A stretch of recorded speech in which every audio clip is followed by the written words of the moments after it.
The winter of 1889 in Eldon County, Missouri, had been particularly harsh.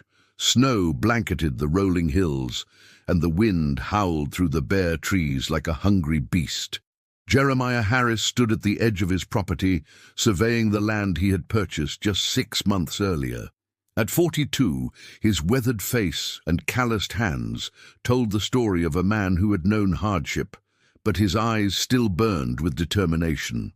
"This is where it will stand," he announced to his wife Martha, who stood beside him wrapped in a heavy woolen shawl. "Our chapel will rise here, and the Lord will bless us for our devotion." Martha nodded silently, her gaze drifting toward their modest farmhouse where their 4 sons were completing their chores. Something about her husband's newfound religious fervor unsettled her, but she had learned long ago that questioning Jeremiah only invited his wrath. "The timber from the North Grove should be sufficient," Jeremiah continued, pointing toward a dense cluster of oak and pine. "We'll begin cutting tomorrow at dawn." The Harris family had moved to Missouri from Tennessee after Jeremiah had claimed to receive a divine vision. He spoke of it often, how the Lord had appeared to him in a dream, commanding him to establish a new congregation in this remote corner of Missouri. Martha sometimes wondered if the fever he'd suffered that spring had addled his mind, but such thoughts felt like betrayal. "What of the boys' schooling?" she asked cautiously. "Winter will soon pass, and—" "The Lord's work comes first," Jeremiah interrupted, his tone leaving no room for argument. "They'll learn more building his house than they ever would from books." As they walked back to the farmhouse, Martha noticed a figure watching them from the edge of the property. It was Thomas Blackwood, their nearest neighbor, whose farm lay a mile to the east. He raised a hand in greeting, but Jeremiah ignored him. "That man is trouble," Jeremiah muttered. "Keep the boys away from him." Martha knew better than to ask why. Since moving to Eldon County, Jeremiah had grown increasingly suspicious of others, claiming that many in the community were godless and would corrupt their sons. At 17, 16, 14, and 12, the Harris boys, Jacob, Caleb, Joseph, and Daniel, were being raised in near isolation. That evening, as Martha prepared supper, she overheard Jeremiah speaking to their sons in the adjoining room. "The Lord has blessed us with this land," he was saying, "but he requires something in return. A tithe must be paid." "A tenth of our harvest, Father?" asked Jacob, the eldest. "No, my son. Something far more precious." Jeremiah's voice dropped lower. "The Lord speaks to me in my dreams. He demands a greater sacrifice." Martha's hands trembled as she stirred the stew. Something in her husband's tone made her blood run cold. Outside, the wind picked up, rattling the window panes like bones. "What kind of sacrifice?" Caleb's voice was barely audible. "In time," Jeremiah replied. "All will be revealed in time." Martha closed her eyes and prayed, not to Jeremiah's stern, demanding God, but to the gentle one she remembered from her childhood. For the first time since they'd arrived in Missouri, she felt truly afraid. And as the Harris family gathered around the table that night, none of them noticed the lone rider passing by their property, his gaze fixed intently on their home before he disappeared into the gathering darkness. By mid-March, the frame of the chapel was taking shape. The Harris boys worked from dawn until dusk, alongside their father, felling trees, stripping bark, and hauling timber. Their hands were raw and bleeding, but Jeremiah allowed no complaints. "Blood consecrates our offering," he told them whenever they winced in pain. "The Lord sees your suffering and approves." Jacob, the eldest, had begun to question his father's methods. While the other boys slept, he confided in his mother. "There's something wrong with Father," he whispered as they sat by the dying embers of the kitchen fire. "He talks to himself when he thinks no one is listening. And I've seen him doing things." "What things?" Martha asked, her heart quickening. Jacob hesitated. "Last week I followed him into the woods. He has a clearing where he's dug a pit. He was kneeling before it, chanting something I couldn't understand." Martha's face paled. "Perhaps he was praying," she suggested, but her voice lacked conviction. "This wasn't prayer, Mother. And there was blood in the pit. Jacob looked away. Animal blood, I think. I hope. Before Martha could respond, the floorboards creaked in the hallway. They fell silent as Jeremiah's shadow fell across the doorway. "It's late," he said, his voice deceptively calm. "You both should be abed." The next morning, Jacob was assigned to work alone on the chapel roof. Martha noticed the bruises on his wrists, but asked no questions. She knew the answers would only bring more pain. As April arrived, the chapel neared completion. It was a stark structure with high, narrow windows and a steep-pitched roof that seemed to pierce the sky like a blade. Unlike the simple churches in town, this one bore strange symbols carved into its doorframe. Symbols Jeremiah claimed were ancient Hebrew letters, though Martha had her doubts. The strange rider had been spotted several more times, always at a distance, always watching. When Martha mentioned him to Jeremiah, her husband grew agitated. "He's one of them," he muttered. "They want to stop our work. They fear true devotion." "Who is they?" Martha asked. "The faithless, the corrupt." Jeremiah's eyes took on a feverish gleam. "But they won't succeed. Our covenant with the Lord protects us." That same day, Thomas Blackwood approached their property openly, riding directly to where Jeremiah was working on the chapel steps. "Harris," he called out, "we need to talk." Jeremiah straightened, hammer in hand. "We have nothing to discuss, Blackwood." "I think we do." Thomas dismounted, keeping a cautious distance. "There's talk in town about you and this chapel of yours." "Let them talk. Their opinions mean nothing." "It's not just talk." Thomas glanced toward the house where Martha stood watching from the window. "People are concerned. That symbol on your door. It's not from any Bible I've ever seen." "You wouldn't understand," Jeremiah sneered. "Few are chosen to know the deeper mysteries." Thomas took a step closer. "Listen to me, Harris. I've been hearing things, strange sounds at night coming from your property, and there are rumors about boys going missing in the next county over." Jeremiah's knuckles whitened around the hammer's handle. "Are you accusing me of something, Blackwood?" "I'm warning you," Thomas replied. "Whatever you're involved in, it needs to stop, for your family's sake." "Get off my land," Jeremiah growled, "and don't come back." As Thomas rode away, Martha caught Jacob's eye from across the yard. The fear she saw there mirrored her own. That night, she searched the house while Jeremiah was out, looking for anything that might explain her husband's transformation. In a locked chest beneath their bed, she found a leather-bound book she'd never seen before. Its pages were filled with handwritten text in what appeared to be Jeremiah's writing, but the language was unfamiliar, interspersed with the same strange symbols that adorned the chapel door. One page contained a crude drawing of 4 male figures standing before an altar. Above them, written in English, were the words, "The tithe of blood sanctifies the covenant." Martha's hand shook so violently that she dropped the book. As it fell, a folded newspaper clipping slipped from between its pages. The headline read, "Family disappears without trace in Callaway County. Father claims religious pilgrimage." The story detailed the disappearance of a family of 6 the previous year. Their neighbors reported that the father had become increasingly obsessed with religious visions and had spoken of making a ultimate sacrifice before they vanished. Martha felt the blood drain from her face. The article mentioned that the family had sold their property to a man matching Jeremiah's description just days before they disappeared. Outside, she heard the sound of approaching footsteps. Quickly, she returned the book and, clipping to the chest and locked it, her mind racing with terrible possibilities. The chapel was completed on the last day of April. Jeremiah had insisted on finishing before May arrived, though he wouldn't explain why the date was significant. Standing before the rough-hewn building, Martha couldn't deny its ominous presence. Unlike the welcoming churches she'd known throughout her life, this structure seemed to repel rather than invite.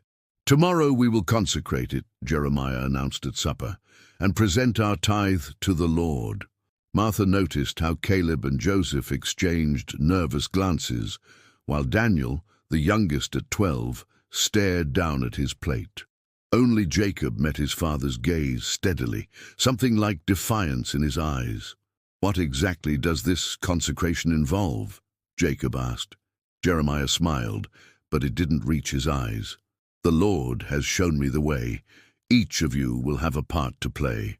Later, Martha cornered Jeremiah in their bedroom. "I want to know what you're planning," she demanded, surprising herself with her boldness. Jeremiah regarded her coldly. "You lack faith, Martha, always have. This isn't about faith, it's about our sons." She lowered her voice. "I found your book, I saw the drawing." For a moment, something like fear flickered across Jeremiah's face, quickly replaced by anger. "You had no right." "What happened to the family in Callaway County?" she pressed. "The ones who disappeared after selling their land to you?" Jeremiah's hand shot out so quickly that Martha had no time to react. His fingers closed around her throat, pushing her against the wall. "They fulfilled their purpose," he hissed, his face inches from hers. "As will you if you're worthy. If not—" He released her suddenly, and Martha collapsed to the floor, gasping for air.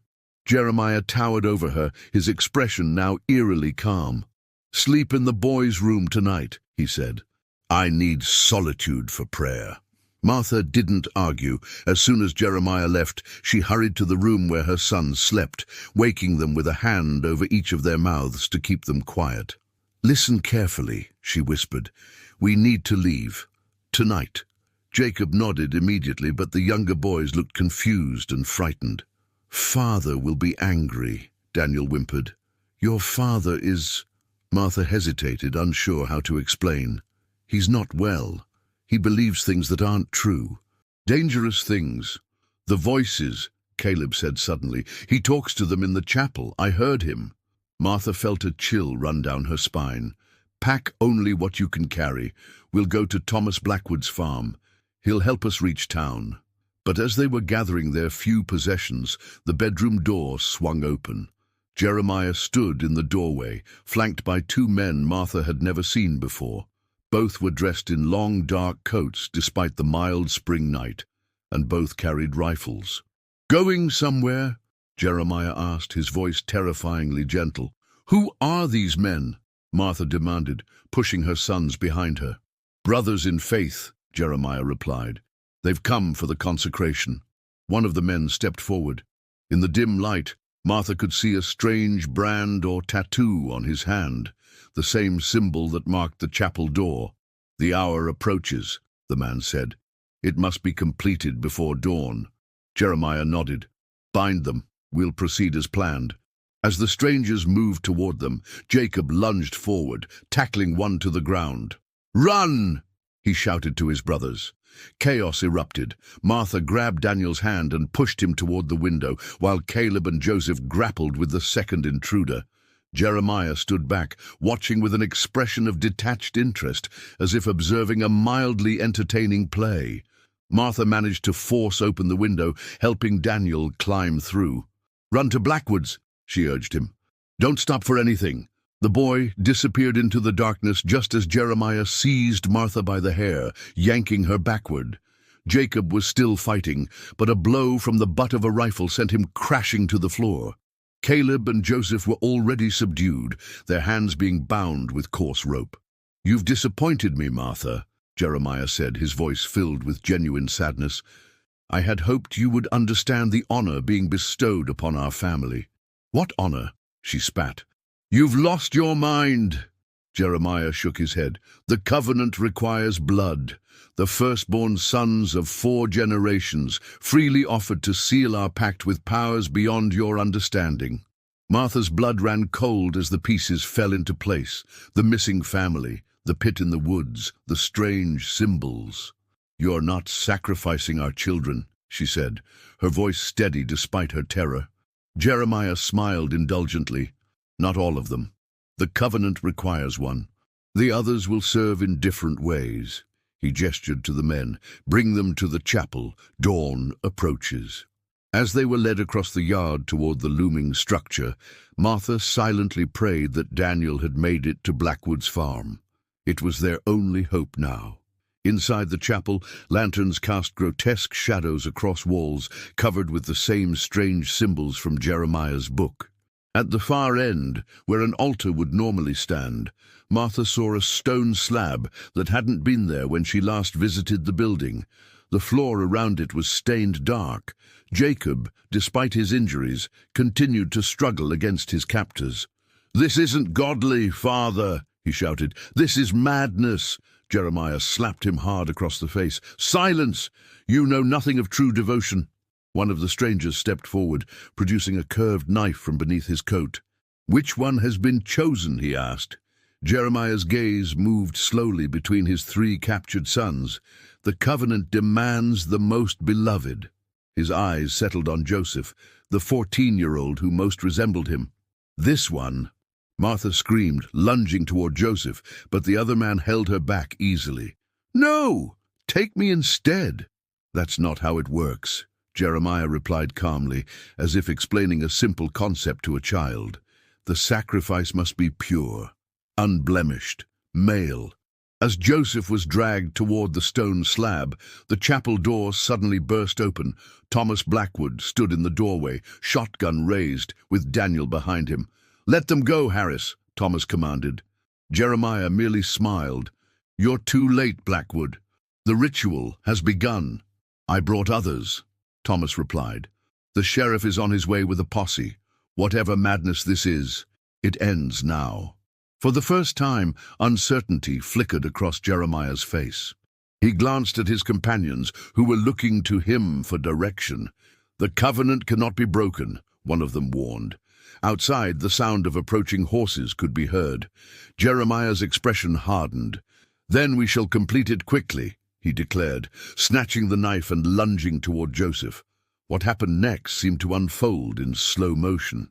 Jacob, seeing his father's intent, broke free from his captor and threw himself between Jeremiah and Joseph. The knife plunged into Jacob's chest instead. "No!" Martha screamed as her eldest son collapsed. Jeremiah stared in horror at Jacob's fallen form, the knife still clutched in his hand. He wasn't the chosen one." Thomas fired his shotgun into the ceiling, the blast deafening in the enclosed space. "Next shot won't be a warning." The 2 strangers, seeing that their plan had gone awry, made a dash for the back of the chapel. Jeremiah remained frozen, staring at his dying son. "Jacob," Martha sobbed, cradling his head in her lap after Thomas cut her bonds. "Hold on, please." Jacob's eyes fluttered. "Protect them," he whispered, blood bubbling at his lips. "Don't let him—" His voice faded as the life drained from his body. Outside, shouts and the pounding of hooves announced the arrival of the sheriff and his men. Jeremiah finally seemed to shake off his stupor, his face contorting with rage. "This is your fault," he screamed at Martha. "Your lack of faith has brought ruin upon us." As the sheriff entered the chapel, Jeremiah raised the bloody knife, not toward his family, but to his own throat. "The covenant will be honored," he rasped, "even if I must seal it with my own blood." Before anyone could stop him, he dragged the blade across his neck, collapsing beside the son he had killed. The Harris family chapel was burned to the ground 3 days later. No one opposed the decision. Not Martha, not the remaining Harris boys, and certainly not the townspeople who had been horrified by the events that unfolded that May morning. The 2 strangers were never found, though searches were conducted throughout the county. Some claimed they weren't men at all, but demons summoned by Jeremiah's blasphemous rituals. Others insisted they were simply deranged followers who had fled back to whatever dark corner they'd emerged from. Martha and her 3 surviving sons stayed with the Blackwood family while authorities investigated. The strange book was recovered from the Harris farmhouse, along with other disturbing evidence. Journals detailing Jeremiah's descent into madness, correspondence with unknown parties discussing the ancient ways and blood covenants, and most damning of all, personal effects belonging to the missing family from Callaway County buried beneath the chapel floor. "He wasn't always like this," Martha told Sheriff Wilson as they sat at the Blackwoods' kitchen table. "Something changed him, corrupted him." "When did you first notice the change?" the sheriff asked. Martha thought carefully. "After we visited that old settlement last summer, Jeremiah was fascinated by the ruins there. Said he felt a presence calling to him." The sheriff nodded grimly. "You're not the first to mention those ruins. There's a dark history there that most folks prefer to forget. Some say the original settlers practiced, well, things best left unspoken. And Jeremiah awakened it," Martha whispered. "Or it awakened something in him." The sheriff sighed heavily. "Either way, Mrs. Harris, you and your boys would be wise to leave this place. Too many memories, too many whispers." Martha agreed. There was nothing left for them in Eldon County except pain and suspicion. Though most people expressed sympathy for their ordeal, she could see the fear in their eyes when they looked at her sons, as if Jeremiah's madness might be hereditary, a poison in the bloodline waiting to emerge. 1 week after the tragedy, Thomas Blackwood approached Martha with a proposal. "My sister lives in Kansas," he said. "Good woman, widowed with a prosperous farm. She's written that she'd welcome you and the boys, give you a fresh start." Martha wept with gratitude. "Why are you helping us? You barely know us." Thomas looked uncomfortable. "I knew more than I let on," he admitted. "There were rumors about Jeremiah even before you arrived. I should have spoken up sooner, maybe warned you somehow." "You couldn't have known what he was capable of," Martha assured him. "Perhaps not, but I knew those symbols on your chapel. My grandfather told stories about them, about a cult that operated in these parts decades ago. They believed in blood sacrifice to ensure prosperity." He shook his head. "I thought those ways died out long ago." The day before their departure for Kansas, Martha visited the graves of Jacob and Jeremiah, buried at opposite ends of the cemetery, as the townsfolk had insisted. At Jacob's grave, she placed wildflowers and whispered promises that his sacrifice would not be forgotten. At Jeremiah's unmarked plot, she left nothing but her wedding ring. "Whatever took you from us," she said softly, "whatever darkness claimed your soul, it ends here. It will not follow our sons." As she turned to leave, Martha noticed a figure watching from the shadow of a nearby oak tree. For a moment, her heart seized with fear, remembering the strange men who had assisted Jeremiah. But this was just a boy, no older than 15, with hollow eyes that seemed to have witnessed too much for his young age. "Are you one of them?" he asked, his voice barely audible. "One of who?" Martha replied cautiously. "The chosen, the marked ones." The boy stepped forward, and Martha saw a familiar symbol crudely carved into his palm, the same that had adorned the chapel door. "No," Martha said firmly, "and neither are you, no matter what they told you." The boy's eyes widened. "But the covenant was a lie," Martha interrupted. "A madman's delusion. Nothing more." The boy seemed to consider this, conflict evident in his expression. "There are others," he finally said, "others who believe. They won't stop." Martha felt a chill despite the warm spring day. "Where are these others?" "Everywhere. Nowhere." The boy's gaze darted nervously around the cemetery. "They find those who are receptive, those who hear the whispers." Before Martha could question him further, the boy turned and ran, disappearing among the gravestones. That night, Martha told Thomas about the encounter. His face grew grim. "All the more reason for you to leave tomorrow as planned," he said. "Whatever Jeremiah was involved in, it's bigger than just him." Martha nodded, thinking of the 3 sons who still depended on her. "We'll go at first light." As she tucked Daniel into bed that night, the boy clutched her hand tightly. "I hear him sometimes, Mother," he whispered. "Father, in my dreams." Martha's blood ran cold. "What does he say?" Daniel's eyes filled with tears. "He says he made a mistake, that the covenant remains unfulfilled." The boy swallowed hard. "He says one of us still has to pay the tithe." Martha gathered her youngest son into her arms, holding him as if she could physically shield him from his father's lingering influence. "It's just a nightmare," she assured him, praying it was true.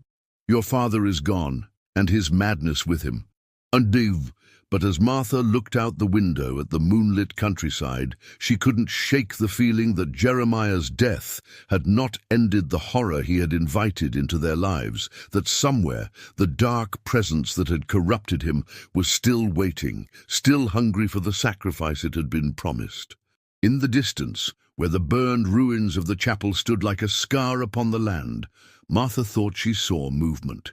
Figures gathering in the darkness, their faces turned toward the Blackwood farm, toward her sons. She closed the curtains and reached for Thomas's shotgun, which he had insisted she keep beside her bed. Whatever came, she would be ready. The covenant would remain unfulfilled. Her remaining sons would live. As Martha settled into the chair by the window, shotgun across her lap, she began to hum a lullaby from her own childhood. A song of protection, of light pushing back the darkness. And somewhere in the night, as if in answer, a chapel bell that no longer existed seemed to toll, counting down the hours until dawn. Kansas offered the Harris family a new beginning, but the shadow of Eldon County followed them like a persistent specter. Martha's nightmares were filled with chapel bells and blood-stained altars. She would wake, gasping for breath, certain she had heard Jeremiah's voice calling from the darkness. Sarah Blackwood, Thomas's sister, proved to be everything her brother had promised, kind, practical, and blessedly uninterested in the details of their past. Her farm outside Lawrence was prosperous, with fertile fields and a sturdy house that had room enough for all of them. "The boys can work the east fields," Sarah told Martha after they'd settled in. "Hard work heals the spirit, my father always said." Martha nodded gratefully. "They need structure, purpose." "And you?" Sarah asked gently. "What do you need, Martha?" "Peace," Martha replied after a moment's consideration. "Just peace." For a time it seemed they might find it. The boys took to farm work with varying degrees of enthusiasm. Caleb discovering a natural talent for it, Joseph preferring to work with the horses, and Daniel finding comfort in the routine and exhaustion that allowed him dreamless sleep. By midsummer, Martha had begun to relax her vigilance. The nightmares came less frequently. Daniel no longer spoke of hearing his father's voice. Even the strange symbol that had been carved into the chapel door began to fade from her memory, replaced by more immediate concerns about crops and weather and the normal challenges of raising 3 boys alone. Then, the letters began to arrive. The first came on a Tuesday in late July, delivered by a traveling salesman who claimed he'd been paid to hand it directly to Martha. There was no return address, no signature, just a single sheet of paper with a message written in a hand Martha didn't recognize. "The covenant remains. Blood will be paid." Martha burned it immediately, telling no one. She convinced herself it was a cruel prank, perhaps from someone in Eldon County who had heard their story. A week later, a second letter arrived with the regular mail. This one contained only a crude drawing of the chapel with 4 stick figures inside it, 3 standing, 1 lying prone. When the third letter came in early August, Martha could no longer deny the pattern. This one was more explicit. "The first son paid in error. The true tithe remains uncollected. They are coming for what is owed." Martha finally confided in Sarah, who listened with growing alarm. "We should inform the sheriff," Sarah insisted. "These are threats against your children." Martha shook her head. "The sheriff won't understand. This isn't normal." She struggled to find the words. Whatever Jeremiah became involved with, it wasn't just madness. There were others. Believers. "In what?" Sarah asked, her practical nature seeking concrete answers.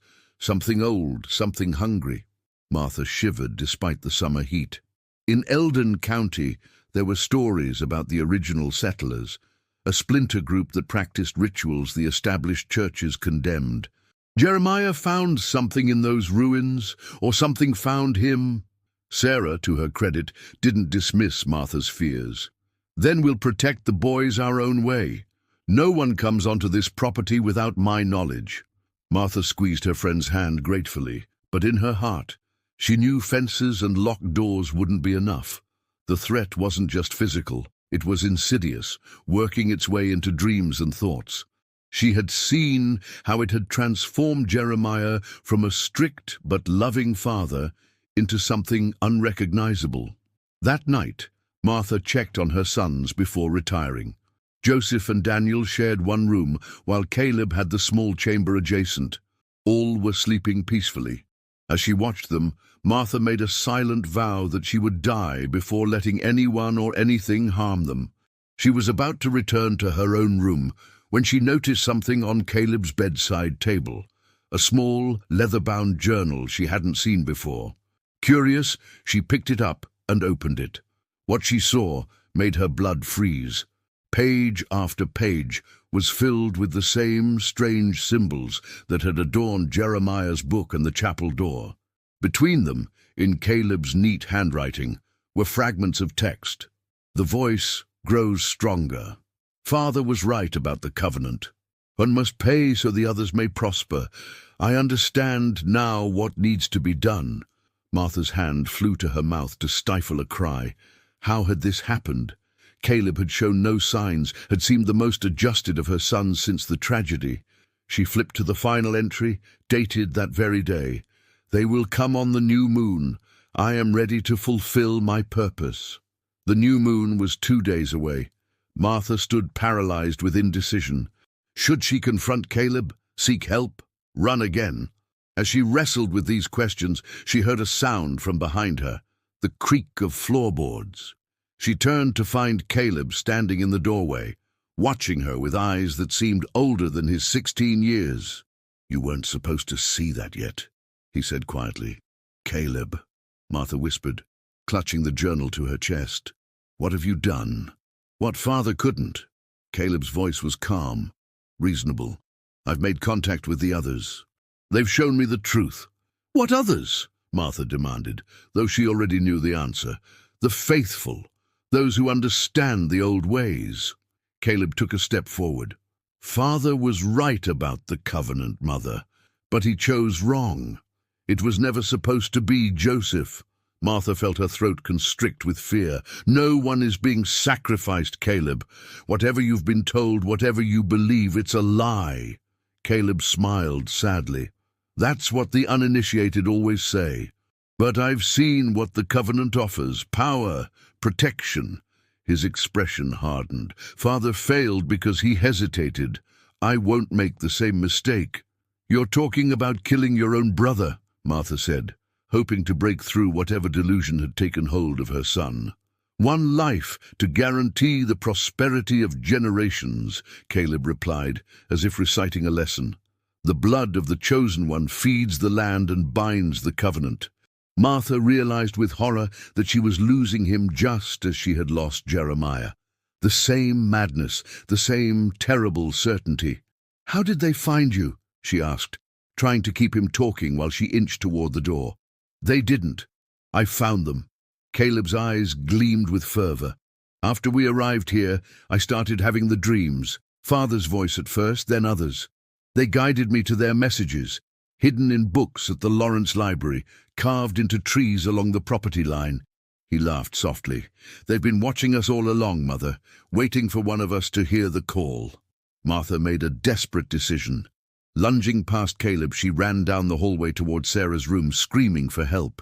Behind her, she heard Caleb pursuing, his footsteps unnaturally calm and measured. Sarah emerged from her room, rifle in hand. What in God's name? It's Caleb, Martha gasped. Something's wrong with him. We need to get Joseph and Daniel away from here. To her credit, Sarah asked no questions. Take my horse, she said, passing Martha the rifle. Go to town. I'll keep an eye on him until you return with help. Martha shook her head frantically. You don't understand. He's not alone in this. There are others coming. Then we'll face them together, Sarah replied firmly. Now go wake your boys, quietly. Martha hurried to the room where Joseph and Daniel slept, but as she reached for the doorknob, she heard a sound that made her blood run cold, the distant but unmistakable tolling of a chapel bell. No, she whispered. It's too soon. From the window at the end of the hall, Martha could see figures moving across the moonlit field toward the house, at least a dozen of them, dressed in dark clothing, carrying what appeared to be torches. At their head walked a man whose gait seemed disturbingly familiar. Sarah joined her at the window, her face paling at the sight. "Who are they?" "The faithful," Martha replied, her voice hollow. "And that man leading them, he walks just like Jeremiah." The night of the new moon transformed the Kansas farmhouse into a battlefield. Sarah Blackwood stationed herself at the front door with her late husband's shotgun, while Martha herded Joseph and Daniel toward the back of the house. "Where's Caleb?" Joseph asked, still groggy from being woken so abruptly. Martha couldn't bring herself to explain. "He's not himself right now. We need to get you boys somewhere safe." Daniel clutched Martha's hand, his eyes wide with fear. "It's happening again, isn't it? Like with Father." Martha squeezed his hand reassuringly. "Not if I can help it." The tolling bell grew louder, though there was no church or chapel nearby that could account for the sound. It seemed to come from everywhere and nowhere at once, filling the night air with its ominous rhythm. "They're at the edge of the property," Sarah called from her position by the front window. "About a dozen of them just standing there."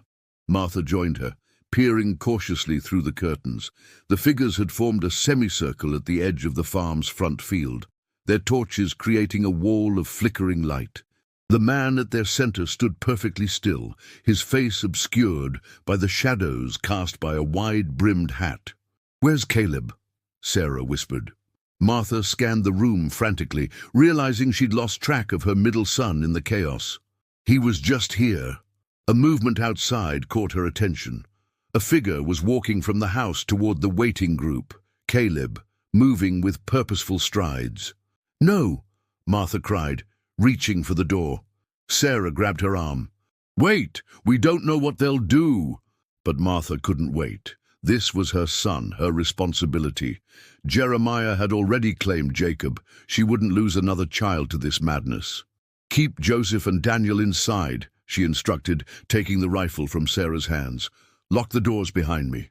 Before Sarah could protest, Martha slipped outside into the warm summer night. The air felt thick, charged with an energy she couldn't name but recognized from the night of Jeremiah's ritual. It raised the hair on her arms and made her teeth ache. "Caleb," she called, hurrying across the yard. "Stop this right now." Her son paused midway between the house and the waiting group, turning to face her. In the moonlight, his expression was serene, almost rapturous. "You shouldn't have followed me, Mother," he said. "Go back inside." "I'm not letting them take you," Martha replied, leveling the rifle not at Caleb, but at the figures beyond him. "Whatever they've promised you, whatever you believe, it's a lie." The leader of the group stepped forward, and Martha felt her heart stutter. Though his face remained in shadow, his posture, his movements were eerily familiar. He raised his hands in a gesture that might have been placating or blessing. "The boy comes of his own free will, Martha," the man called, his voice a chilling echo of Jeremiah's deeper tones. "As it must be."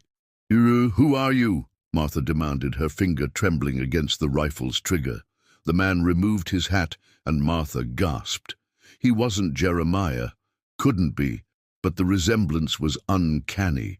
The same deep-set eyes, the same stern mouth, like looking at her dead husband's brother. "My name would mean nothing to you," he replied. "I am merely a servant of the covenant, as your husband was, as your son now chooses to be." "Mother," Caleb said, taking another step away from her, "they've shown me the truth. The sacrifice was never meant to be Joseph. It was meant to be me." "No!" Martha cried. "No one is being sacrificed." "You misunderstand," the man said, his voice unnervingly gentle. "The covenant requires a tithe, yes, but not in the way Jeremiah believed. Your husband was misguided in his interpretation." Caleb nodded eagerly.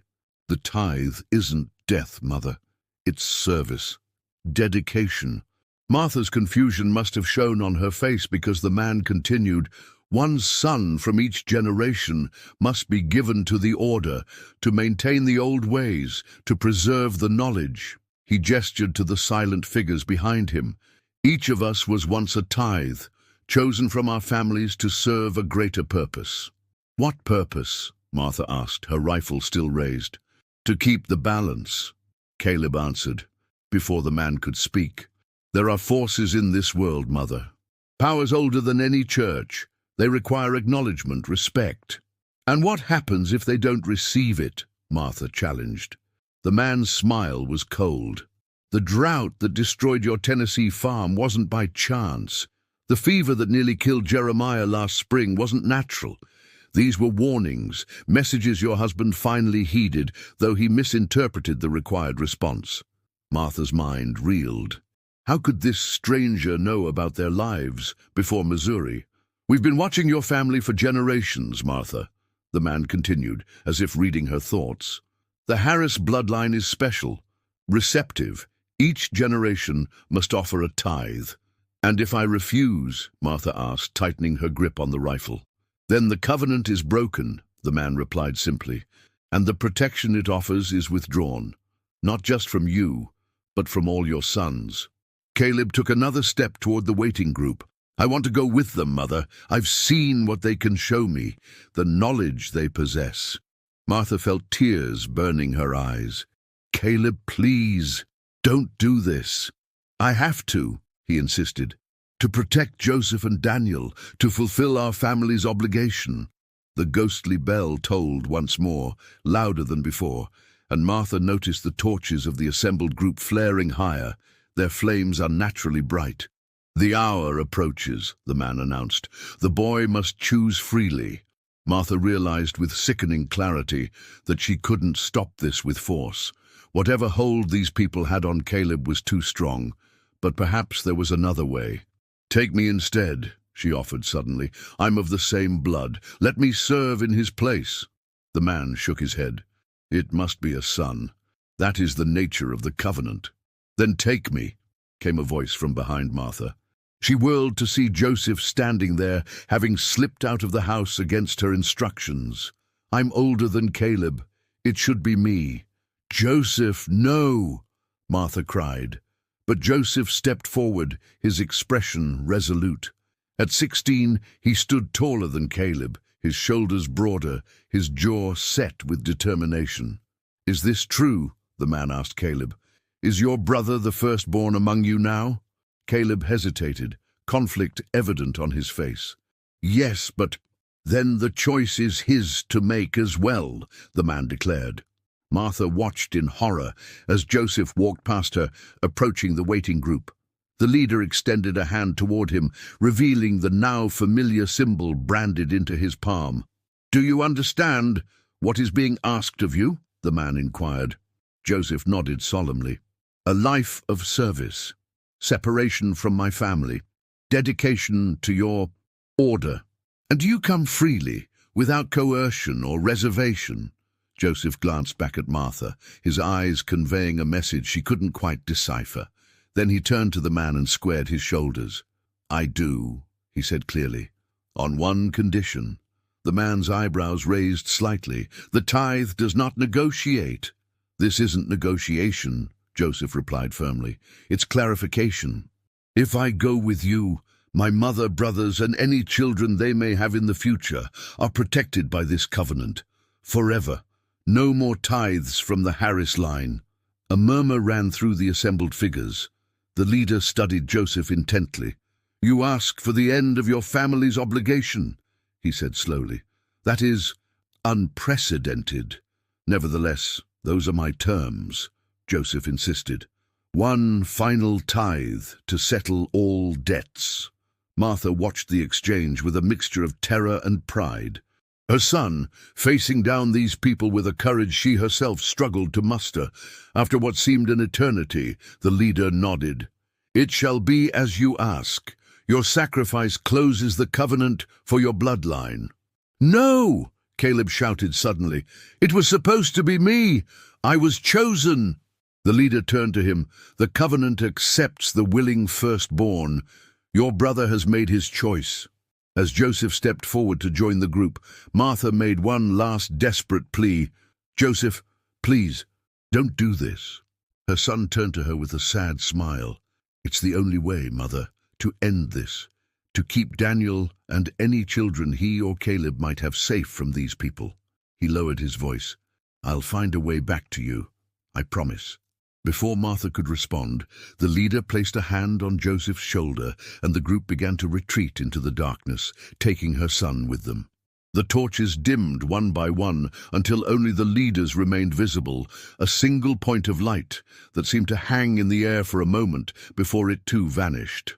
The bell fell silent. The night was still. Caleb collapsed to his knees, sobbing with a mixture of relief and disappointment. Martha stood frozen, the rifle hanging uselessly at her side, wondering if she had just witnessed her son's salvation or his damnation. Behind her, she heard Sarah approaching cautiously, Daniel close behind. "Where's Joseph?" Daniel asked, his voice small and frightened. Martha couldn't find the words to answer. How could she explain what had just happened when she barely understood it herself? Sarah put an arm around Martha's shoulders. "Let's get inside," she murmured. "Dawn's coming soon." As they walked back to the farmhouse, Martha cast one last look at the empty field where the strange group had stood. Had she imagined it all? But no, Joseph was gone. The covenant had claimed its tithe. Autumn came to Kansas with golden fields and crisp mornings. 3 months had passed since Joseph's departure, and the Harris family had settled into an uneasy new normal. Martha threw herself into farm work, finding that physical exhaustion was the only thing that allowed her dreamless sleep. Daniel, now 13, had grown quieter, more thoughtful, often spending hours alone with his sketchbook. And Caleb had changed the most. Gone was the fervent believer in the covenant. In his place was a subdued young man who avoided his mother's gaze and spoke little. The journal filled with strange symbols had disappeared, though whether Caleb had destroyed it or hidden it, Martha didn't know. "He blames himself," Sarah observed one evening as they watched Caleb working in the barn long after the day's tasks were done. "For Joseph, we all bear some blame," Martha replied softly. "I should have seen the signs sooner. With Jeremiah, with Caleb." "And what could you have done differently?" Sarah asked. "Some forces are beyond our control." Martha wasn't so sure. Ever since that night she had been researching, visiting libraries in Lawrence, and even making a discreet journey to the university in Topeka. She sought information about rural religious movements, obscure sects, anything that might help her understand what had happened to her family. What she discovered disturbed her. There were accounts, dating back to the early 1800s, of a secretive order that moved throughout the frontier, recruiting young men from isolated farming communities. They called themselves the Covenant of the Eternal Flame and claimed to preserve ancient knowledge predating Christianity. Most dismissed them as charlatans or harmless mystics, but a few accounts suggested darker practices. One journal, written by a circuit preacher in 1842, described encountering a family in southern Illinois who had given their eldest son to strange men who spoke of a covenant. The preacher had tried to intervene, only to find the entire family dead the next morning, their home burned to the ground. The son was never found. Martha kept these discoveries to herself, not wanting to burden Sarah or her remaining sons, but she continued to search for any clue that might lead her to Joseph. Her opportunity came unexpectedly in late October. A letter arrived addressed to her in an unfamiliar hand. Inside was a single sheet of paper bearing an address in St. Louis and the words, "If you seek your son, come alone, November 1st. Martha knew it could be a trap, but she also knew she couldn't ignore it. "I need to make a journey," she told Sarah that evening. "Personal business." Sarah studied her face carefully. "This is about Joseph, isn't it?" Martha nodded reluctantly. "I've received information, a possible lead." "Then I'm coming with you," Sarah declared. "No," Martha insisted. "The boys need you here. And besides," she hesitated, "the message specified that I should come alone." "All the more reason you shouldn't," Sarah argued. "Martha, these people are dangerous. You've seen what they're capable of." "Which is exactly why I have to go," Martha replied. Joseph is my son, my responsibility. In the end, Sarah reluctantly agreed to stay behind with Caleb and Daniel, but insisted that Martha take her late husband's revolver. 6 shots, Sarah said grimly, as she pressed the weapon into Martha's hand. Make them count if you need to. The journey to St. Louis took 3 days by train. Martha had never been to such a large city, and she found herself overwhelmed by the noise, the crowds, and the towering buildings. The address from the letter led her to a narrow townhouse in a respectable but unremarkable neighborhood. With the revolver concealed in her handbag, Martha approached the front door and knocked. Long moments passed before the door opened to reveal a young woman in her 20s, dressed in the simple style of a housemaid. "Mrs. Harris?" the woman asked. Martha nodded, surprised. "How did you—" "You're expected," the woman interrupted, stepping aside. "Please come in." The interior of the house was modestly furnished but well kept. The maid led Martha to a sitting room where a man was standing by the window, his back to the door. When he turned, Martha gasped. It wasn't the leader from that night in Kansas. This man was older, his hair silver, his face lined with age. But there was something in his eyes that reminded her of Jeremiah in his final days, a fervent intensity that made her instinctively reach for the revolver in her bag. "That won't be necessary, Mrs. Harris," the man said calmly. "I mean you no harm." "Who are you?" Martha demanded. "Where is my son?" The man gestured to a chair. "Please, sit. This conversation may take some time." Martha remained standing. "I didn't come here for pleasantries." "No, I expect not." The man sighed. "My name is Elias Blackwood." Martha stared at him in shock. "Blackwood? Like Thomas and Sarah, yes. I'm their uncle, though they believe me long dead." He gestured again to the chair. "Please, Mrs. Harris, what I have to tell you concerns not only your son, but your entire family." Reluctantly, Martha sat, keeping her hand near her bag. "Explain yourself." Elias settled into a chair opposite her. "The Harris and Blackwood families have been connected for generations, though neither of you knew it. We are both descended from the original settlers of a small community in eastern Tennessee, established in 1794. Martha frowned. "My family isn't from Tennessee originally. We moved there from Virginia when I was a child." "Your husband's family, then," Elias corrected. "The Harris line has been of particular interest to the Covenant for nearly a century." "Why?" Martha asked. "What's so special about Jeremiah's bloodline?" Elias leaned forward. "Tell me, Mrs. Harris, did your husband ever speak of his grandfather? A man named Ezekiel Harris?" Martha shook her head. "Jeremiah rarely mentioned his family. I knew his parents had died young, that he was raised by relatives. Ezekiel Harris was one of the founding members of the Covenant," Elias explained. "A brilliant man by all accounts, but deeply unorthodox in his beliefs. He was studying ancient religious practices from around the world when he discovered references to what he called the old powers, forces that predated organized religion." Martha felt a chill run down her spine. "What does this have to do with my son?"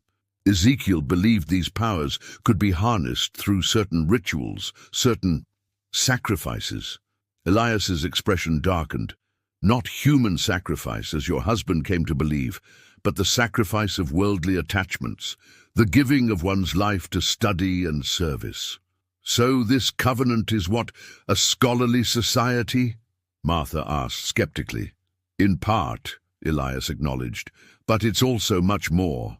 The knowledge we preserve has practical applications: healing, agriculture, understanding weather patterns.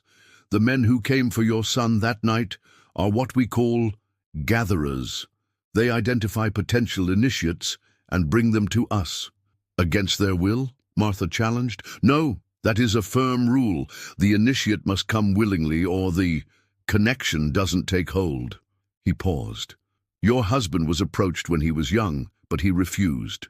Instead of serving the covenant directly, he became obsessed with its power, believing he could claim it for himself." Martha remembered the leather-bound book with its strange symbols. He found some kind of text, didn't he? Something that belonged to your group. Elias nodded grimly. Ezekiel's journal. It should have been destroyed after his death, but somehow it remained in the family. When Jeremiah discovered it, he misinterpreted much of what he read. Ezekiel wrote in a particular code, using symbolism that would be clear only to initiated members. And Joseph, Martha pressed. Where is he now?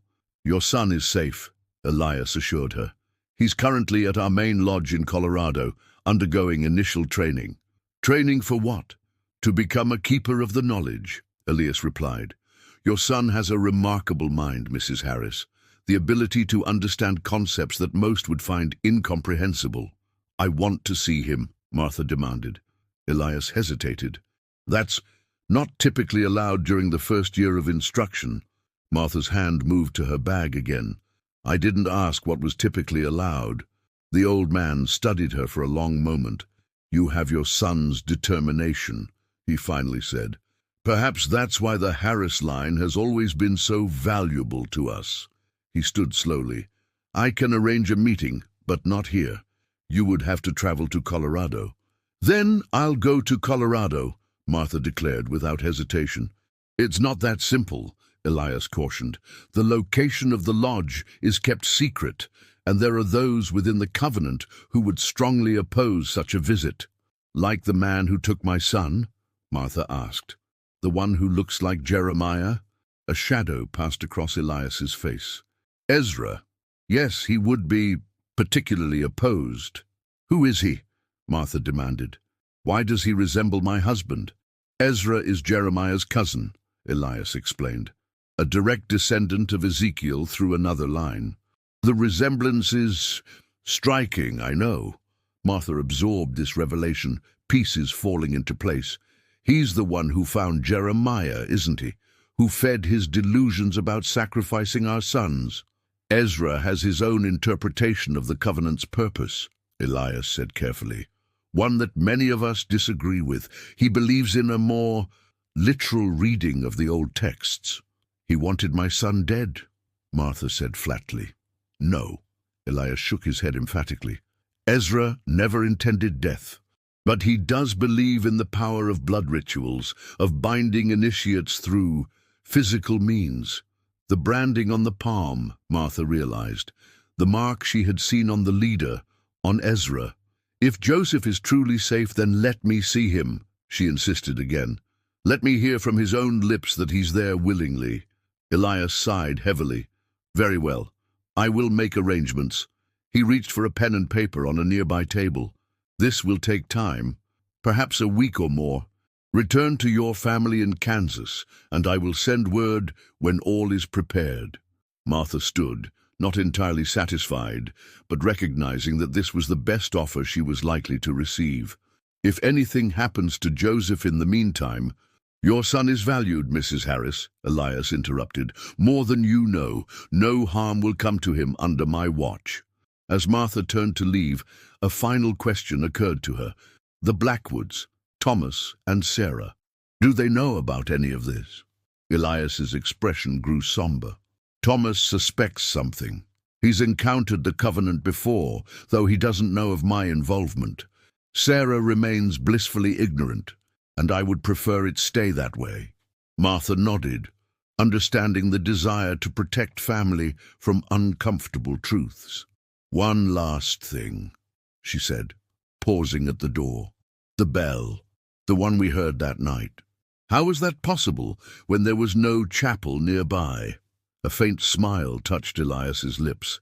There are some questions, Mrs. Harris, that can only be answered once you've been initiated into the deeper mysteries. He held her gaze steadily. Perhaps one day you will be. The return journey to Kansas gave Martha time to process everything she had learned. The Harris and Blackwood families, connected through a secret society that had existed for generations. Jeremiah's descent into madness, fueled by misinterpreted knowledge and his cousin's manipulation. Joseph, now undergoing some kind of training in Colorado. It was almost too fantastic to believe, yet it explained so much. The strange symbols, The ritual at the chapel, the inexplicable bell that seemed to toll from nowhere. Still, Martha couldn't shake the feeling that Elias hadn't told her everything. There were gaps in his story, moments where his gaze had shifted away from hers. When she arrived back at the farm, Sarah was waiting with questions of her own. "Did you find anything?" she asked as they sat at the kitchen table, the boys already asleep upstairs. Martha hesitated. Should she reveal what she had learned about the Blackwood family's connection to all this? Would Sarah even believe her? "I spoke with someone who knows where Joseph is," she said carefully. "He's in Colorado at some kind of school or lodge. They've promised I can see him soon." Sarah studied her friend's face. "You're not telling me everything." Martha sighed. "It's complicated, Sarah, and honestly, I'm not sure you would believe me if I did."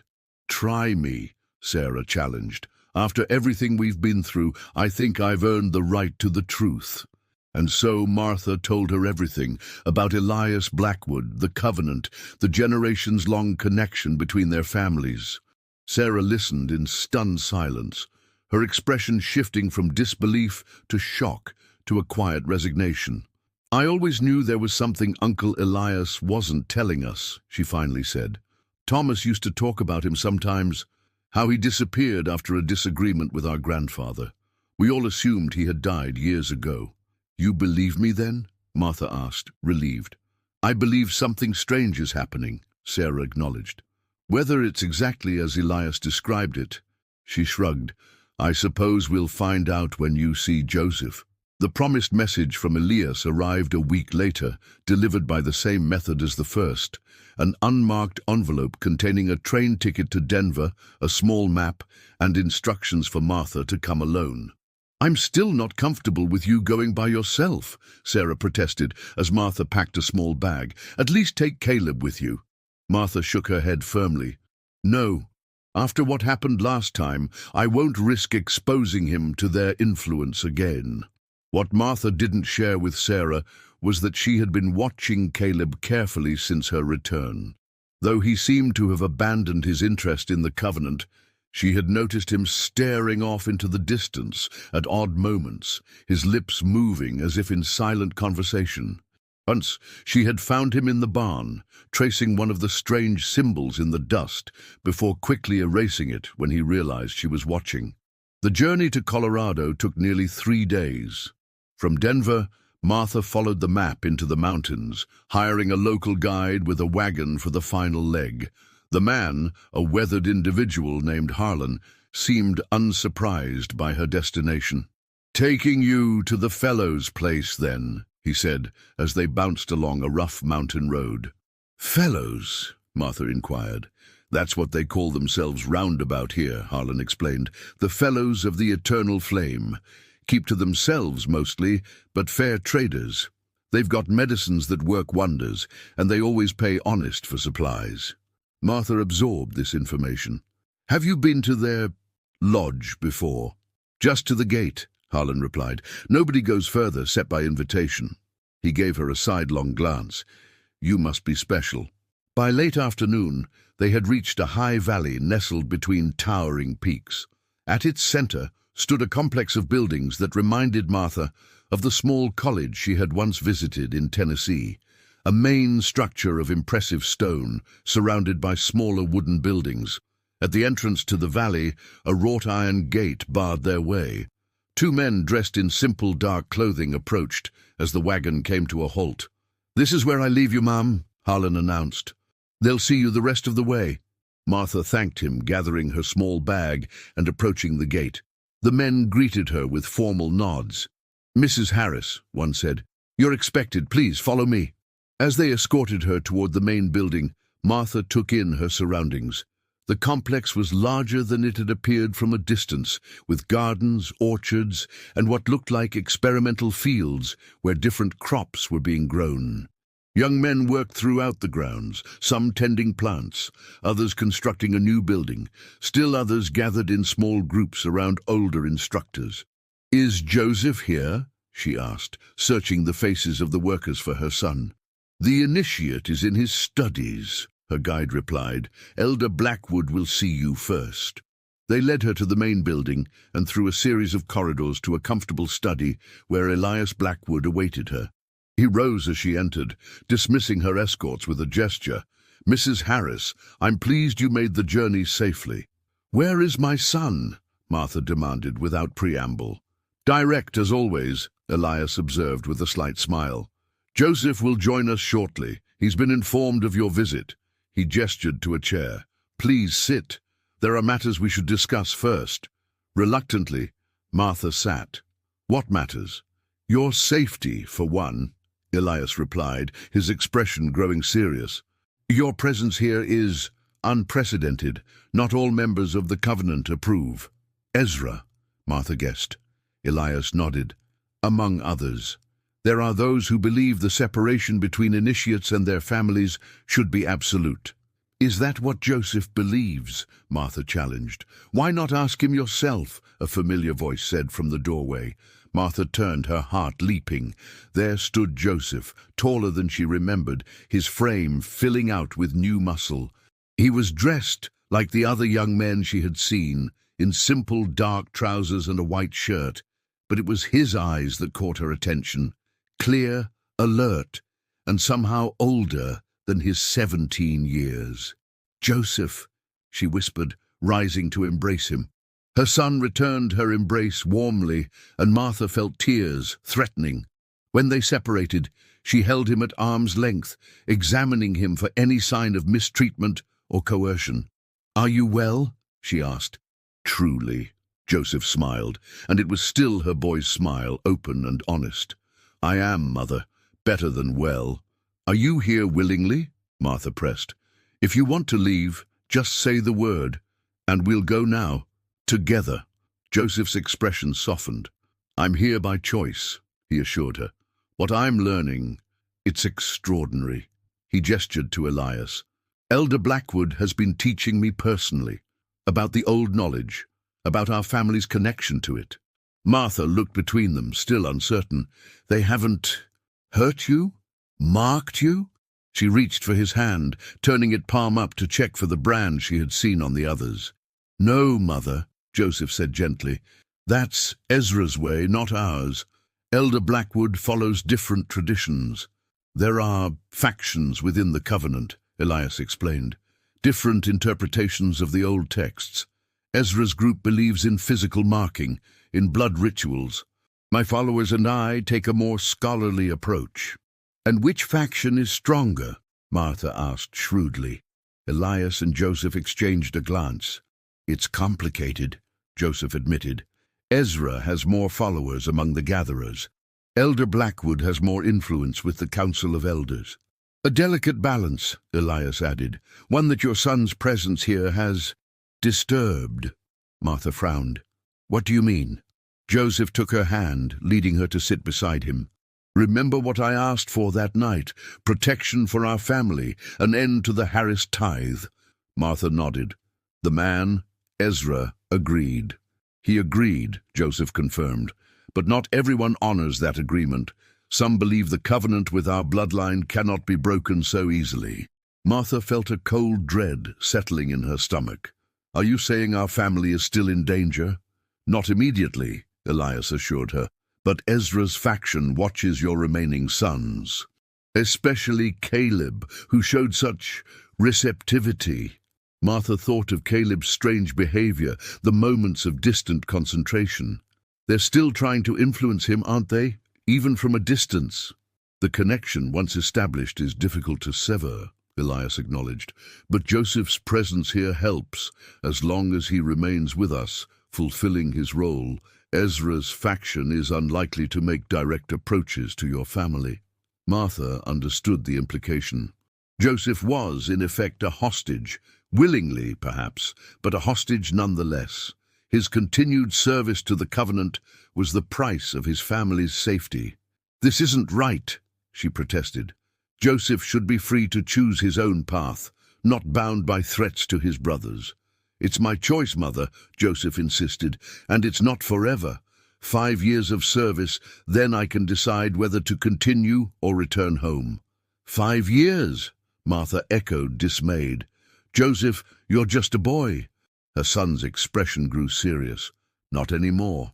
What I'm learning here, what I'm becoming, it's important, not just for our family, but for others. Martha turned to Elias. What exactly are you teaching him? The old man considered his response carefully.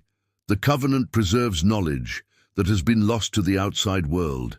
Healing techniques, agricultural methods, ways of understanding the natural world that modern science is only beginning to rediscover. He paused. Your son has a particular gift for healing. His instructors say they've never seen anyone advance so quickly. Joseph smiled modestly. It's just applying the principles logically, understanding how energy flows through the body, how certain plants affect that flow. Martha struggled to reconcile this mature, articulate young man with the boy who had left Kansas just months ago. And after 5 years, you'll be free to leave if you choose? Yes, Joseph assured her. Though honestly, Mother, I may choose to stay. The work here is fascinating, and I'm good at it. Martha felt tears threatening again. She had come to rescue her son, only to find he didn't want to be rescued, that he had perhaps found his calling in this strange place among these secretive people. Can I at least visit you? She asked. Write to you? Joseph looked to Elias, who nodded slowly. Letters can be arranged through secure channels. As for visits, he spread his hands. Perhaps in time when things are more settled. And my family, Caleb and Daniel, they're truly safe as long as Joseph remains here. I have given my personal guarantee, Elias affirmed, and while Ezra's faction may not honor Joseph's agreement, they will respect mine. His eyes met Martha's steadily. I have considerable influence still, Mrs. Harris. Your sons will be left in peace. Martha wanted to believe him, but doubt lingered. And what happens if Ezra's faction gains the upper hand? If your influence wanes? That will not happen, Elias said with quiet confidence. The covenant has existed for generations because of balance. Ezra knows this, even if he pushes boundaries. As they talked into the evening, Martha began to understand more about the organization that had claimed her son. It was neither entirely benevolent nor wholly malevolent, but rather a complex entity with competing philosophies united by shared secrets. Joseph showed her some of what he was learning: simple healing techniques, methods for predicting weather patterns, ways of enhancing crop yields through strategic planting. It's not magic, Mother, he explained as he demonstrated how placing certain stones at precise points could relieve pain. It's just knowledge that's been forgotten by most people. By the time Martha retired to the guest quarters prepared for her, her head was spinning with all she had learned.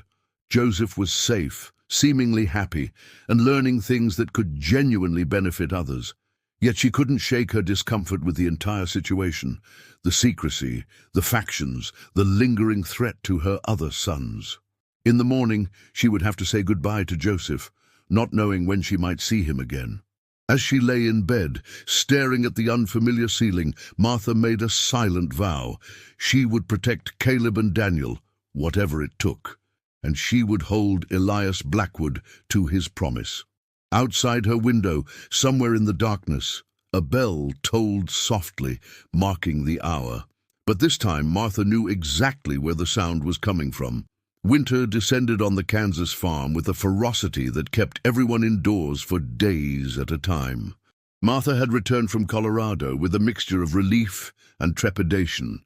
Relief that Joseph was alive and well, trepidation about what the future held for all of them. She had told Sarah and the boys a carefully edited version of her visit, emphasizing Joseph's good health and voluntary participation in what she described as a special kind of school. Daniel accepted this explanation readily, but Caleb's skeptical gaze suggested he suspected there was more to the story. One evening, as a blizzard howled outside, Caleb cornered Martha in the kitchen while Sarah and Daniel were occupied in the parlor. "What aren't you telling us about Joseph?" he asked bluntly. Martha sighed, setting aside the bread she was kneading. "It's complicated, Caleb." "I'm not a child, Mother," he replied, a hint of the old intensity flashing in his eyes. "I was there that night. I know what those people are. Martha studied her middle son. At 16, he stood nearly as tall as Joseph now, but where Joseph had always possessed an open, sunny disposition, Caleb had an introspective quality that sometimes bordered on brooding. "What do you remember about that night?" she asked carefully. Caleb's gaze dropped to the floor. "Everything. The men with the torches. Ezra." He touched his palm unconsciously. "The bell. You still hear it sometimes, don't you?" Martha realized. "The bell. Me?" Caleb's head jerked up, surprise evident on his face. "How did you—" "I've seen you," Martha replied gently. "The moments when you seem to be listening to something no one else can hear." A flush crept up Caleb's neck. "I thought I was going mad, like Father." "You're not mad," Martha assured him, taking his hands in hers. "But you are connected to them somehow, to the covenant." Caleb's expression darkened. "I try to ignore it. The whispers, the dreams." He met her gaze. "They want me to join them, don't they? Despite Joseph taking my place." Martha nodded reluctantly. "There are factions within the covenant. Some honor Joseph's agreement, some don't," Martha explained. "But you're protected as long as Joseph remains with them." Caleb's jaw tightened. "So he's a prisoner, for our sake." "He doesn't see it that way," Martha said. "He's learning things there. Important things." "Like what?" Martha hesitated. "Healing arts, old knowledge." Caleb absorbed this quietly. "And what happens when they decide one Harris son isn't enough?" Martha had no answer for that. The winter passed slowly. Martha wrote to Joseph weekly, as arranged, sending letters to a post office box in Denver that Elias had provided. Joseph's replies came less frequently, but were filled with enthusiasm about his studies. He never mentioned Ezra or any conflict within the covenant. In early spring, an unexpected visitor arrived at the farm. Thomas Blackwood, whom Martha hadn't seen since leaving Missouri, appeared on their doorstep one rainy afternoon. "Thomas!" Sarah exclaimed, embracing her brother. "What brings you all this way?" His weathered face was grave. "I needed to speak with Martha about Eldon County." Martha felt a chill that had nothing to do with the spring rain. "What's happened?" "Perhaps we should talk privately," Thomas suggested, glancing at Caleb and Daniel, who were watching curiously from the doorway. Once they were settled in Sarah's small study, Thomas came straight to the point. "The chapel ruins have been cleared," he said. "New construction has begun on the site." Martha frowned. "Who would build there? After what happened?" "That's what concerned me," Thomas replied. "I made inquiries. The land was purchased by a religious group calling themselves the Fellowship of the Eternal Flame."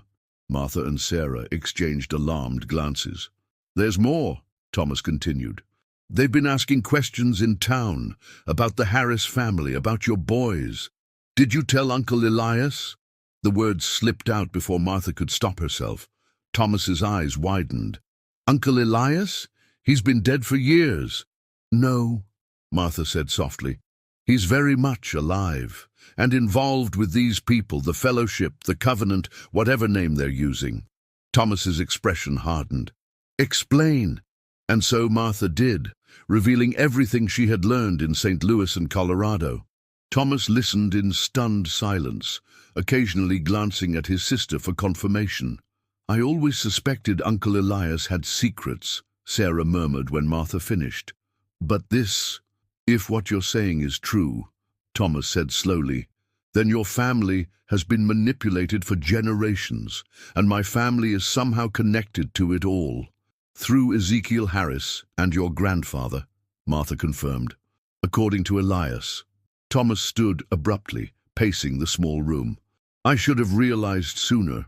The symbols on your chapel, I recognized them from my grandfather's study, items he kept locked away." "What do we do now?" Sarah asked. "If they're rebuilding in Eldon County—" "We need to warn Joseph," Martha interrupted. "If Ezra's faction is making such a public move, something has changed within the covenant." That night, after the others had gone to bed, Martha wrote an urgent letter to Joseph, detailing Thomas's news and her concerns. As she sealed the envelope, she heard a soft sound at the doorway. Caleb stood there, watching her. "You're not going to tell me what's happening, are you?" he asked quietly. Martha sighed. "I'm trying to protect you." "By keeping me ignorant?" Caleb challenged. "That didn't work with Father. It won't work now." Martha realized he was right. Secrecy had only made Jeremiah's obsession worse, had allowed it to fester in darkness. "Tomorrow," she promised. "We'll talk tomorrow, all of us." But tomorrow brought new complications. Thomas discovered that someone had searched his belongings during the night. Nothing was missing, but items had been moved, papers disturbed. "Someone in this house is working for them," he declared grimly. All eyes turned to Caleb, who flushed with anger. "You think it's me? That I would betray my own family?" "Not willingly, perhaps," Thomas replied. "But if they're in your head somehow—" "I fought them off before," Caleb insisted. "When they tried to make me join them, I can resist their influence." Martha studied her son, wanting desperately to believe him. "Caleb, if you're hearing the bell, feeling their presence, you need to tell us. We can help you." Something flickered in Caleb's eyes, fear, perhaps, or resolve. "I won't let them use me," he vowed, "not like they used Father." Before Martha could respond, there was a commotion outside, the sound of approaching horses. Thomas moved to the window, his hand instinctively reaching for the rifle propped nearby. "Riders," he reported tersely. "6 of them." Martha's heart sank. "It's them, the Covenant." "Get the boys upstairs," Thomas instructed his sister. "Martha, come with me." As Sarah hurried Caleb and Daniel to safety, Thomas and Martha stepped onto the porch to confront the visitors. Martha recognized the lead rider immediately, Ezra still bearing that unsettling resemblance to Jeremiah. "Mrs. Harris," he called, reining his horse to a stop. "We meet again." "What do you want?" Martha demanded. "To ensure the covenant remains intact," Ezra replied smoothly. "Your son Joseph has strayed from his path." Martha's blood ran cold. "What do you mean? Where is Joseph?" "That's what we'd like to know," Ezra said, his tone deceptively pleasant. "He seems to have disappeared from Elder Blackwood's lodge, along with several valuable texts." Thomas stepped forward, rifle raised. "I don't know who you are, but you're trespassing. Leave now." Ezra's gaze shifted to Thomas, his eyes narrowing. "A Blackwood, I presume. You have your grandfather's bearing." A cold smile. "And his foolish courage." "I won't warn you again," Thomas replied steadily. Ezra sighed, as if disappointed by such predictable defiance. "We don't wish for conflict. We merely seek the return of our property, both the texts and the boy who belongs to us by right." "Joseph doesn't belong to you," Martha snapped. "The agreement was 5 years of service, not ownership." "Agreements can be reinterpreted," Ezra replied, "especially when broken by the other party." "Joseph wouldn't steal from you," Martha insisted. "If he left, he had reason." "Perhaps," Ezra conceded, "or perhaps he was influenced by your letters, your doubts." He straightened in his saddle. "Regardless, the covenant must be maintained. If not through Joseph, then through another son." "No," Martha said firmly, moving to block the doorway. "You'll not have Caleb or Daniel." Ezra's expression hardened. "The choice isn't yours to make, Mrs. Harris. The Harris blood is bound to the covenant for eternity. One way or another, we will collect our tithe." As if on cue, the other riders spread out, encircling the house. Martha realized with growing horror that this wasn't a negotiation, it was a raid. "The bell is ringing, Martha," Ezra said softly. "Can you hear it?" And to her dismay, she could, a distant tolling that seemed to come from everywhere and nowhere. The standoff at the farmhouse lasted mere minutes, though to Martha it felt like hours. Thomas stood firm, rifle trained on Ezra, while Martha's mind raced for a solution. They were outnumbered, and if these men were willing to abduct a child in broad daylight, they were dangerous indeed. What happened next caught everyone by surprise. The back door of the farmhouse burst open, and Caleb emerged, striding purposefully toward the riders. "Caleb, no!" Martha cried, moving to intercept him. But her son brushed past her, his gaze fixed on Ezra. "I hear the bell," he announced. "I've always heard it." Ezra's expression shifted from surprise to satisfaction. "The blood calls to you, boy, as it should." "Caleb, get back inside," Thomas ordered, never lowering his rifle. "It's all right," Caleb replied with eerie calm. "I know what I'm doing." "Do you?" Ezra asked, studying the young man with interest. "Then tell me, what is it you hear when the bell tolls?" Caleb tilted his head as if listening. "Names," he said finally. "Hundreds of names, those who came before, those who served." Ezra nodded approvingly.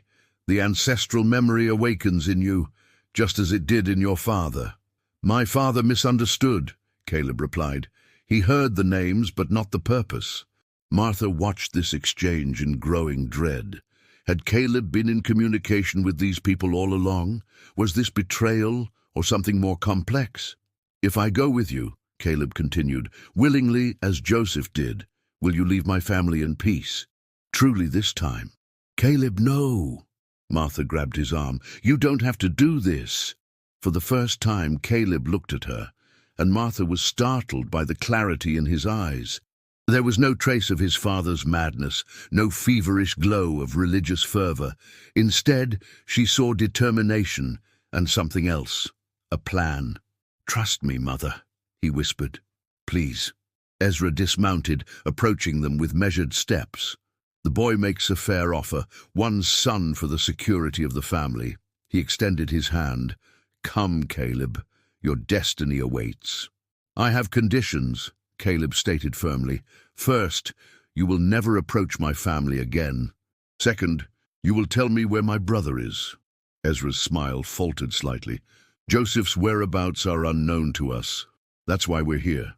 "I don't believe you," Caleb replied evenly, "but I'll come anyway, to find him myself." Martha felt tears threatening. She had already lost Jacob and Joseph. Now Caleb was offering himself as a sacrifice. "Please," she begged, "don't do this." "It's the only way," Caleb insisted. Then, louder for all to hear, "I accept the covenant willingly. The tithe is paid." Ezra nodded solemnly. "So be it." He turned to his companions. "Prepare the boy for travel." As two of the riders dismounted to approach Caleb, a shot rang out, not from Thomas's rifle, but from somewhere in the nearby woods. One of Ezra's men cried out, clutching his arm. Chaos erupted. Thomas used the distraction to push Martha and Caleb back toward the house, while more shots came from the tree line. Ezra shouted orders to his remaining men, who were struggling to control their panicked horses. "Inside now," Thomas commanded, practically shoving Martha through the doorway. As they scrambled into the house, Martha caught a glimpse of movement among the trees. Riders emerging from cover, at least a dozen of them, led by a figure she recognized instantly despite the distance. "Joseph," she breathed. Her eldest son had returned, and he wasn't alone. The next few minutes were a blur of gunfire and shouted commands. From the relative safety of the farmhouse, Martha watched as Ezra's small force was quickly surrounded by Joseph's larger one. Among the new arrivals, she spotted Elias Blackwood, sitting tall on his horse despite his age. When the shooting stopped, Ezra's men had surrendered or fled. Only Ezra himself remained, facing Joseph and Elias with defiant dignity. Martha couldn't hear what was said between them, but the confrontation ended without further violence. Ezra and his one remaining companion were permitted to mount their horses and ride away, though they were escorted by 4 of Joseph's men. As the dust settled, Joseph approached the farmhouse. Martha rushed to the door, embracing her son with trembling arms. "You're safe," she whispered, tears flowing freely now. "Thank God you're safe." Joseph returned her embrace fiercely. "I came as soon as I could. When I received your letter about the chapel being rebuilt, I knew Ezra was making his move." Inside, explanations came quickly. Joseph had indeed fled the Covenant's Colorado Lodge, but not as a thief. He had discovered texts that Ezra had kept hidden from the Council of Elders, documents that detailed his plans to revive the blood sacrifices that Jeremiah had attempted. He was using the covenant for his own purposes, Joseph explained, as they gathered around Sarah's kitchen table, creating his own splinter group, just as our ancestors did generations ago. The texts you took, Elias added, his aged voice steady despite the day's excitement, provided the evidence we needed to convince the council. Ezra has been stripped of his authority, though, as you've seen, he retains some followers. Will he be back? Sarah asked, worry evident in her voice. Elias shook his head. Not if he values his life. The council's judgment was clear: exile or execution. He chose exile, but he remains watched. Martha looked between Joseph and Elias, still struggling to process everything that had happened. And now, what happens to my family now? The covenant remains, Elias replied solemnly, but its nature has changed. The Harris blood will always be connected to our work, but not through sacrifice or servitude. Instead, Joseph continued, through partnership. He smiled at his mother. I've been appointed to the council, Mother, the youngest member in generations. I'll help guide the covenant toward what it was always meant to be, a force for knowledge and healing, not fear and control. Caleb, who had been quiet throughout the explanations, finally spoke. And the bell? Will we still hear it? Some might, Elias acknowledged. The connection manifests differently in each bloodline. But it need not control you, as it did your father. As night fell, the farm settled into an uneasy peace. Elias and his companions made camp in the nearby fields, while Joseph remained in the house with his family. For the first time in years, all of Martha's living sons slept under the same roof. In the quiet hours before dawn, Martha stepped onto the porch, unable to sleep despite her exhaustion. She found Joseph already there, gazing at the stars. "Will you stay?" she asked, the question that had been weighing on her mind. Joseph turned to her with a gentle smile. "Not permanently. My work with the covenant is important, Mother, more important than I ever realized." He took her hand. "But I'll visit often, and Caleb and Daniel will always be free to choose their own paths." Martha nodded, understanding that this was the best resolution she could hope for. Her family would remain connected to the covenant. It was in their blood, literally and figuratively. But the darkness that had claimed Jeremiah and Jacob was being transformed into something more benevolent. "And the chapel in Missouri?" she asked. "What will become of it?" "It will be rebuilt," Joseph replied, "but as a place of learning and healing, not sacrifice, a symbol of the covenant's new direction." As they spoke, Martha realized the spectral bell that had haunted her dreams since Missouri had fallen silent. Perhaps it would toll again someday, calling to another generation of her bloodline. But when it did, they would understand its true purpose, not as a summons to darkness, but as an echo of ancient knowledge waiting to be rediscovered. The Harris family had built a chapel and offered their sons as tithes. But what had begun in fear and blood was ending in wisdom and light. It wasn't a perfect ending. Jacob was still gone, and the shadow of what had happened would never fully disappear. But it was enough. It was peace. As the first light of dawn broke over the Kansas plains, Martha Harris watched her son, no longer a boy but a man with purpose, and felt for the first time in years that the future held more promise than peril. The covenant remained, but now it was theirs to define.